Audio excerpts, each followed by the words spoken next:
Thank you very much. I have listened to what Raila Odinga had to say regarding the finance bill and the measures that he's going to take. First of all, I must say that I'm happy that for the first time Raila seems to be changing tune and coming to God.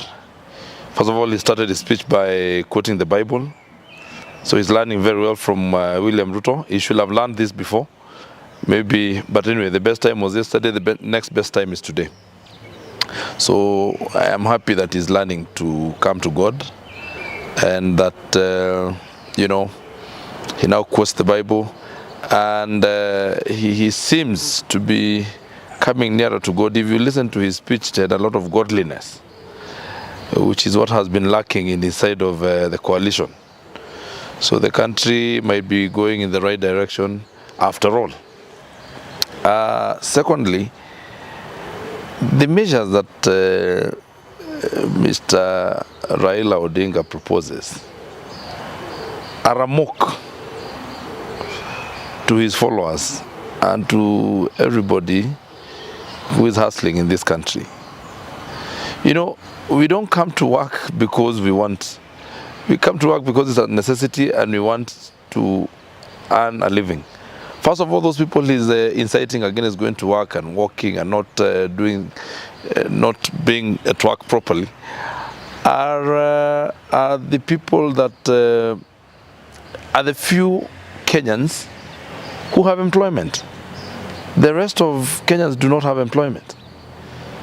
So first of all, he needs to understand that the percentage of people who are able to come to work, who are able to go to work at the smaller percentage. And Raila Odinga has called us to boycott Safaricom not so long ago. And telling us to boycott Safaricom is telling us to shoot ourselves in the foot, because we are on Safaricom because we need to communicate, and a lot of people communicate so that they can make ends meet and so that they can, facilitate their businesses. So I've listened to all those proposals. They're good. Asking people to carpool is a very noble thing. It's not just Kenya. That's what we would desire to do. Unfortunately, I just don't know how practical it is. But we listen to him. But what I have taken from that whole thing is that Raila is taking his people for a ride. He wants them to escort him to another handshake. Unfortunately, I don't think we have, we may have one side of the handshake. I don't think we have the other side. I don't think there is readiness from the government side to have any handshake with him. And he seems to be running out of options. If you realize, he did not call for Maandamano because he knows it's not going to work. He has, to the contrary, put the ball in the eyes of the hustlers who he's leading. And he tells them what to do as he continues to walk and walk away.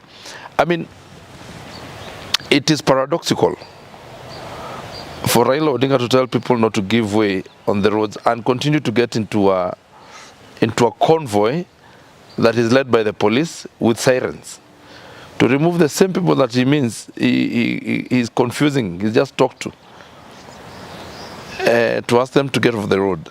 He asked other people to carpool.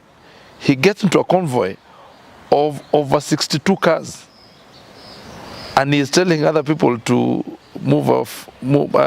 not to walk to work.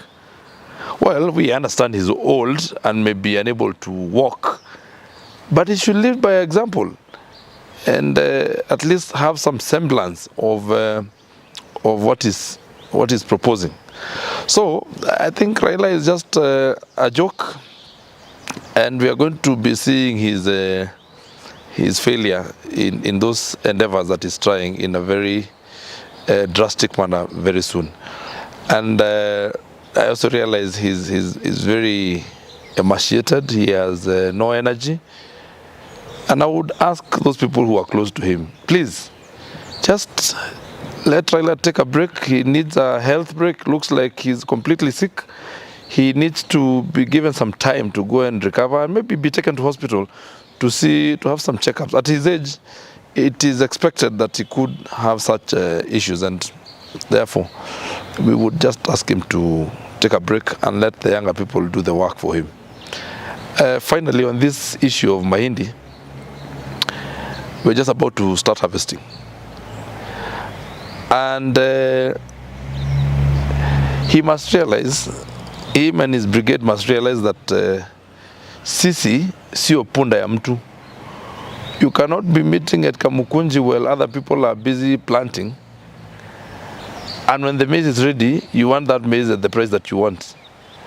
Our farmers have been working very hard, and they need to see benefits from reap benefits from their farms. And therefore, this calls for mahindi to be sold at through a price is not welcome from our people. Our people do not want to hear that. Our people want to sell a bag of maize at 5,000, 6,000 shillings. They also need money. They have children to take to school, and their only livelihood is going to those farms and farm. So please, wewe kama uliona mahindi ikipandwa na watu wengine, wewe ukaenda kupiga kengele na kuvaa kofia kwa kichwa, kuvaa sufuria kwa kichwa, ni shida yako. Sisi mahindi tumeweka na tunauza bei kali. Sasa nyinyi mjipange. Huko kwa na mbele. Sisi, we want, this country belongs to all of us. We are also suffering. The people who have put in painful work of tilling land, of planting,